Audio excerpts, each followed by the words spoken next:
Kita akan membahas salah satu emiten di sektor properti dan real estate yang menarik di mana pengendalinya sama-sama di grup Kalbe atau emiten yang lebih dulu sudah listing di Bursa Efek Indonesia. Yakni di mana PT-nya adalah Kentanix Supra International Tbk atau dengan kode emitennya KSIX yang dimana akan berencana melantai pada awal Januari 2025. Nah, kira-kira harga penawarannya hingga total persen saham dan prospek bisnisnya bagaimana nih? Karena hal ini memang cukup menarik perhatian masyarakat di mana memiliki pengendali dari grup Kalbe. Ya, kita ketahui untuk Kentanix Supra International Tbk atau KSIX ya, yang dimana masuk di properti dan juga real estate, yang dimana harga penawarannya berkisar di 312 hingga 468 rupiah per lembar saham. Dan kalau kita lihat untuk penawaran umumnya ini akan jatuh nanti ya setelah tahun baru di 2 hingga 6 Januari 2025 dan untuk penjatahan efeknya nanti jatuh di 6 Januari dan distribusi sahamnya di tanggal 7 Januari dan dimana nantinya akan melantai di Bursa Efek Indonesia pada tanggal 8 Januari 2025. Dan di sini untuk jumlah saham yang ditawarkan sebanyak 3,2 juta lot dan menariknya persen total sahamnya hanya 15% saja. Dan di sini untuk potensi pendanaannya nanti yang akan diraih perseroan berkisar 100 miliar hingga 150 miliar rupiah. Dan untuk potensi market cap-nya sekitar 667 miliar hingga 1 triliun rupiah. Dan di sini penjamin emisinya adalah UOB Kay Hian Sekuritas dan di mana perseroan masuk di papan utama, menandakan bahwa total asetnya cukup besar ya karena masuk di papan utama. Nah, kira-kira untuk penggunaan dana IPO-nya untuk apa saja sih? Ya, kalau kita lihat perseroan membagi menjadi 3. Yang pertama sekitar 59,42% akan digunakan untuk modal kerja pembangunan proyek infrastruktur atau sekitar 89,17 miliar rupiah. Nah, di mana nantinya untuk pembangunan infrastrukturnya itu termasuk cut dan juga fill atau perataan tanah ya, yang dimana nanti untuk pembangunan rumah di 2 proyek yang sudah ada sebelumnya, yaitu yang pertama ada Grand Nusa Indah dan Adigana dan juga GNI. Kemudian nanti serta pembangunan infrastruktur di proyek baru Adigana dan juga untuk perluasan. Nah, untuk yang kedua sekitar 27,84% atau berkisar 41,77 miliar rupiah nantinya akan digunakan perseroan untuk setoran modal ke SPB dalam rangka modal kerja. Jadi nantinya akan digunakan untuk pembangunan infrastruktur juga termasuk ada juga fill atau perataan tanah ya. Dan untuk pembangunan rumah yang sudah ada sebelumnya yang berlokasi di Villa Bogor Indah 6. Dan yang terakhir sisanya atau sekitar 12,74% atau berkisar 19,11 miliar rupiah akan digunakan perseroan untuk biaya operasional yang dimana nantinya untuk biaya marketing, kemudian untuk biaya proyek yang terdiri dari untuk keperluan kantor di lokasi proyek ya, dan juga untuk pemeliharaan seperti untuk lingkungan, keamanan, listrik, PDAM, telepon dan juga perawatan taman serta untuk sewa kantor. Nah, kira-kira bisnis dari perseroan apa saja nih? Ya, kita ketahui memang perseroan adalah emiten properti yang dimana memiliki pengendali yang sama di grup Kalbe. Cuman kita ketahui grup Kalbe atau di Kalbe Farma, KLBF itu kan di sektor farmasi, sedangkan untuk dari Kentanix ini adalah berada di sektor properti dan juga real estate. Jadi memang bisnisnya ada di bidang usaha real estate yang dimana dimiliki sendiri atau disewa dan juga memang perseroan termasuk dari perusahaan holding. Nah, kita bisa melihat selanjutnya pengendalinya siapa saja sih yang memang sama dengan grup Kalbe. Ya, kita ketahui di sini ada bagan para pengendali perseroan ya, di mana ada 6 pengendali yang memang tercatat sebagai pengendali di emiten kesehatan yaitu Kalbe Farma Tbk atau KLBF. Jadi kalau di sini teman-teman melihat yang warna ungu ya, di sini ada 6 orang, ada Franciscus Bing Arianto, ada Gerda Veronica, ada Kolip Swan, ada Teresia Harsini, ada Maria Carmila dan juga Poppy Hadiman Setiawan merupakan pengendali di Kalbe Farma atau KLBF yang dimana juga merupakan Ultimate Beneficiary Owner atau juga yang disebut UBO. Nah, untuk selanjutnya kita juga bisa melihat memang beberapa proyek yang sedang dikembangkan oleh perseroan. Ya, jadi Perseroan ini memiliki 7 proyek yang sedang dikembangkan. Jadi ada di 3 wilayah, dibagi menjadi 3 wilayah. Yang pertama ada Cilengsi, Bogor, dan juga berada di Serang. Jadi kalau kita lihat di Cilengsi ini ada 3, Bogor ada 2, dan juga di Serang ini ada 2. Untuk yang pertama di Cilengsi, nama proyeknya adalah Grand Nusa Indah. Kemudian ada Adigana, ada Permata Nusa Indah. Untuk di proyek di wilayah Bogor, ada Villa Bogor Indah, dan juga ada Gaura ya. Dan di Serang, di sini ada Taman Krakatau Timur Cilegon, dan juga ada Permata Asri Kota Serang. Nah, kira-kira dari proyek-proyek ini, Perseroan memiliki tanah atau luasan berapa sih? Dan juga masing-masing dari luas proyek masing-masing. Ya, kalau kita lihat memang di mana Perseroan ini memiliki total luas lahan yang tersedia untuk dikembangkan itu sekitar 2 juta. Jadi kalau teman-teman bisa melihat, oh ini ada di slide selanjutnya ya. Jadi kalau total luas lahannya itu ada sekitar 2.301.244 meter persegi. Yang pertama kalau kita lihat proyek yang akan dikembangkan dengan dana IPO nantinya di sini ada 4 proyek. Grand Nusa Indah Cilengsi, Grand Nusa Indah Adigana, Villa Bogor Indah 6, dan juga Villa Bogor Indah atau Gaura. Jadi kalau kita lihat untuk sisa luas lahannya, yang pertama ini ada Grand Nusa Indah Cilengsi sekitar 204.686 meter persegi, di mana untuk sisa unitnya per prospektus yang sudah ada sekitar 2.135 unit. Kemudian untuk yang di Grand Nusa Indah Adigana, sisa luas lahannya adalah 75.702 meter persegi dengan sisa unitnya sekitar 863. Kemudian ada Villa Bogor Indah 6 di mana sisa luas lahannya sekitar 9.815 meter persegi dengan sisa unit 93 saja, dan Villa Bogor Indah atau Gaura sekitar sisa luas lahannya 8.304 meter persegi dengan sisa unit 78 unit. Jadi total dari penggunaan dana IPO nanti sekitar lahannya 298.507 meter persegi atau dengan unit yang tersisa sekitar 3.169 unit. Untuk nanti proyek yang dikembangkan dengan kas Perseroan, ya jadi di luar dana IPO. Di sini yang pertama ada Permata Nusa Indah Situ Sari, di mana sisa luas lahannya sekitar 15.640 meter persegi. Untuk sisa unitnya hanya 127 unit saja. Kemudian ada Taman Krakatau, ya untuk sisa luas lahannya 94.566 meter persegi. Untuk sisa unitnya masih cukup banyak di 1.282. Dan Gria Permata Asri dengan sisa luas lahan 11.315 meter persegi. Dan untuk sisa unit yang tersedia sekitar 93, sehingga total dari penggunaan dana kas nanti ada sekitar 121.521 meter persegi dengan sisa unit yang tersedia sekitar 1.502 unit. Nah, untuk selanjutnya kita bisa melihat sisa tanah yang memang belum dikembangkan Perseroan. Ya, untuk yang belum dikembangkan di sini ada 5 ya. Yang pertama Villa Bogor Indah 7 dengan luas lahan 139.812 meter persegi dan di mana memang sedang dalam tahap proyek penyelesaian masalah hukum ya. Untuk sisanya di sini ada tanah semplak. Di sini sisa luas lahannya 32.804 dengan tahap memang sedang pembebasan lahan.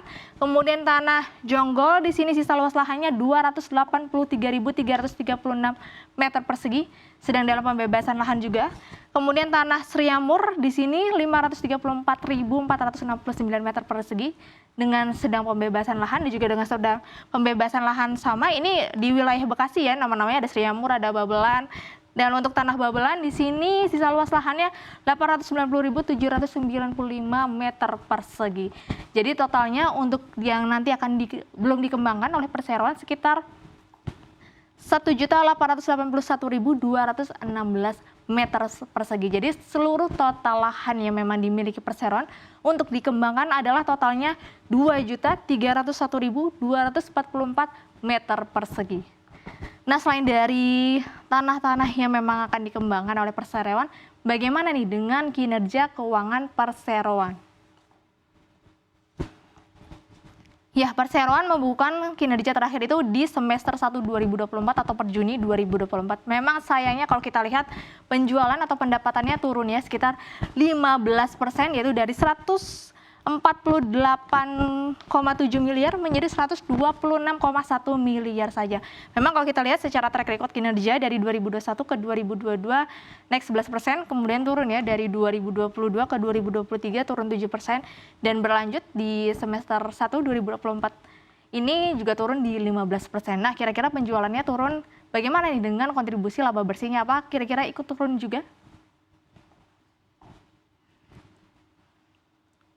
Ya, kalau kita lihat secara laba bersihnya dari 2021 sejalan ya dengan tadi pendapatannya naik, ini labanya naik 12%, kemudian 2022 ke tahun 2023 sejalan dengan penurunan pendapatan tadi, di mana laba bersihnya juga turun 8%. Nah, kalau kita lihat di mana di semester 1 2024 ini sebenarnya turun ya, atau turunnya hanya tipis ya, hanya 0,% saja. Jadi kalau kita lihat secara rinci di dalam laporan keuangannya itu per Juni 2024 itu sebesar 38,79 miliar dan per Juni itu sekitar 38,82 miliar. Memang penurunannya cukup sedikit ya. Memang tidak begitu sebanding dengan penurunan pendapatan tadi yang mencapai 15%. Nah, kalau kita lihat memang salah satunya ditopang dari ada peningkatan margin. Jadi kalau teman-teman melihat secara rinci di margin perseroan per Juni 2024, perseroan mampu mencatatkan margin sebesar 58,87%, sedangkan sebelumnya per Juni 2023 hanya 57,41%. Nah, menariknya memang margin perseroan ini tumbuh yaitu sejalan dengan memang menariknya pada perseroan tidak memiliki hutang berbunga. Nah, ini jarang sekali memang berada di sektor properti dan di KSIX ini perseroan tidak memiliki hutang yang berbunga sehingga kasnya dialirkan untuk beban-beban yang lebih efisien. Selain itu memang kalau kita lihat biasanya beban-beban yang beresiko di sektor properti itu memang biasanya ada di bahan baku, kemudian juga berada di perlengkapan bangunan, yang biasanya bahan baku dan juga perlengkapan serta peralatan harganya cenderung memang biasanya volatile ya, jadi sehingga memang dapat mengganggu atau sedikit menambah beban dari perseroan. Nah, kira-kira bagaimana dengan marketing sales dari perseroan? Ya, kalau kita lihat memang kontribusi pendapatan perseroan kalau kita lihat berasal dari penjualan rumah hunian. Kita bisa lihat di sini dari marketing sales per semester 1 2024 atau per Juni 2024, di mana penjualan rumah hunian per Juni 2024 mencapai 124,3 miliar ya, kalau kita lihat di sini, ini satuannya adalah miliar. Dan kemudian kalau kita lihat di sini, ini adalah pendapatan ya. Kita sebelum ke marketing sales, ini adalah rincian dari pendapatan. Jadi kalau kita lihat memang pendapatan perseroan itu kontribusi terbesarnya masih terhadap penjualan rumah hunian yang dimana kalau kita lihat kontribusinya mencapai 124,3 miliar. Dan untuk sisanya hanya pendapatan dari wahana air, kalau kita lihat memang angkanya cukup kecil sekali ya, hanya sekitar 1,8 miliar saja. Jadi memang kontribusi pendapatan atau penjualan perseroan terbesar masih di properti penjualan rumah hunian. Nah, selanjutnya kita baru bisa melihat marketing sales-nya bagaimana nih kira-kira. Mana yang kira-kira biasanya distribusinya paling besar. Nah, di sini kalau kita lihat ada 3 warna ya. Yang warna pertama di sini ada Bogor, yang warnanya Tosca, kemudian hijau tua ini Cilengsi, kemudian hijau muda ini adalah Serang. Jadi kalau kita lihat memang secara tahunan 2022-2023 ke tahun per Juni 2024 di sini memang terjadi fluktuatif ya, atau terjadi penurunan penjualan ya. Kalau kita lihat secara ini adalah secara angkanya adalah miliaran ya. Kalau kita lihat di mana per Juni 2024 yang Bogor hanya mencatatkan 42,4 miliar, kemudian untuk yang hijau ada Cilengsi hanya mencatatkan sekitar 63,7 miliar dan untuk yang Serang hanya mencatatkan 18,2 miliar. Jadi memang secara marketing salesnya juga memang pendapatannya turun sehingga tadi terbukti dari pendapatan per Juni turun sekitar 15%. Nah, untuk selanjutnya dari marketing sales kita bisa melihat valuasinya karena memang valuasinya ini cukup menarik ya. Ya, kalau kita lihat di mana perseroan hanya membukukan price book value atau harga kewajarannya di 0,56 hingga 0,81. Ini PBV-nya masih di bawah 1, menandakan bahwa harga saham tersebut masih sangat murah ya. Berarti harga IPO yang ditawarkan masih cukup under value. Kemudian secara sektoral di sini PER-nya price earning ratio-nya di 8 hingga 12, di mana rata-rata untuk price earning ratio properti itu berada di level 14. Jadi sehingga secara sektoral juga murah, secara harga wajar juga memang masih murah. Meskipun memang secara kinerja tadi performanya belum cukup baik ya, tapi memang secara valuasi masih cukup murah untuk perseroan. Nah, untuk selanjutnya nih biasanya yang ditunggu-tunggu dari para investor maupun trader, bagaimana track record dari penjamin emisinya. Ya, yang menarik adalah perseroan berada di bawah underwriter dari UOB Kay Hian Sekuritas. Kita ketahui biasanya emiten-emiten atau IPO yang berada di bawah UOB itu biasanya di hari pertama listing pasti biasanya ya selalu membukukan kinerja harga saham yang cukup baik. Kita lihat di sini ada beberapa data yang kita ambil dari 2023 ke 2024. Di mana tadi perseroan masuk di papan utama. Nah, untuk yang pertama di sini ada BER. Hari pertama naik 17%, Suni kuning ya, atau berarti memang stagnan. Kemudian GTRA 2 kali arah, berarti ini 2 hari beruntun naik harga sahamnya.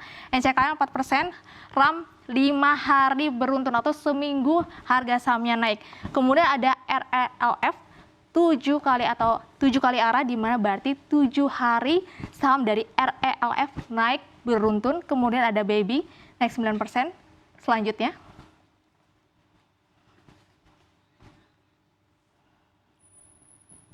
nah, untuk selanjutnya kita lihat di tahun 2023 di sini ada Koka dan juga ada Ayam. Koka di hari pertama naik 32%, Ayam naik 1 kali arah atau full ya, auto rejection atas. Kemudian di tahun 2024 ada Nice, Akro, Data, Sola dan juga Fern. Di sini untuk Nice sendiri naik 19,8%, Akro 1 kali auto rejection atas atau naik 1 harian, kemudian Data 2 hari naik, Sola 1 kali arah dan juga Fern di mana naik sebesar 2%. Jadi kalau kita lihat secara track record, memang saham-saham IPO yang di bawah UOB Kay Hian Sekuritas menunjukkan performa kinerja harga saham yang cukup baik. Tidak menutup kemungkinan nantinya juga IPO dari KSIX juga akan naik di hari pertama listing atau bahkan bisa naik berhari-hari nih. Seperti saham-saham sebelumnya di sini kalau kita lihat naiknya bisa 5 hari bahkan 7 hari arah. Nah, untuk selanjutnya bagaimana dengan prospek bisnis perseroan? Ya, kalau kita lihat memang prospek bisnis perseroan yang pertama kita bisa melihat pengamat properti Stellar Property M. Gali Adeno France, di mana memprediksi bahwa sektor properti di tahun 2025 akan tetap stabil, atau di mana beberapa analis memang memprediksi bahwa ada peningkatan rate ya untuk di sektor properti sekitar 1,5% hingga 2%, karena kita mengingat bahwa di mana sekarang sudah ada menteri baru atau Kementerian Perumahan dan Kawasan Pemukiman atau PKP, dan juga memang ada beberapa regulasi dari pemerintahan baru, salah satunya di mana melanjutkan insentif pajak untuk pembebasan PPN dan juga PPHTB, yang dimana kalau kita lihat dari Januari hingga Juni 2025 PPN DTP-nya akan digratiskan 100%. Kemudian dari Juli hingga Desember 2025 PPN-nya akan digratiskan sebesar atau diinsentifkan 50% saja. Nah, tapi kita perlu ketahui ya, untuk harga rumahnya maksimal rumah 5 miliar dan untuk yang dikenakan pajaknya itu hanya maksimal 2 miliar saja. Ya, kita bisa melihat bahwa dari IPO Kentanix ya, Supra International atau KSIX memang memberikan valuasi yang cukup murah, kemudian prospek bisnisnya juga menarik, dan yang memang yang perlu patut dicatat adalah berada di bawah penjamin emisi dari UOB Kay Hian Sekuritas yang biasanya performa kinerja saham-saham IPO mampu mencatatkan kinerja harga saham yang positif. Tapi perlu dicatat juga bahwa kinerja keuangan perseroan masih mencatatkan kinerja yang masih cukup belum baik ya. Jadi memang masih menjadi PR perseroan apakah dana IPO di tahun depan akan digunakan lebih baik sehingga bisa menopang kinerja harga saham dari perseroan.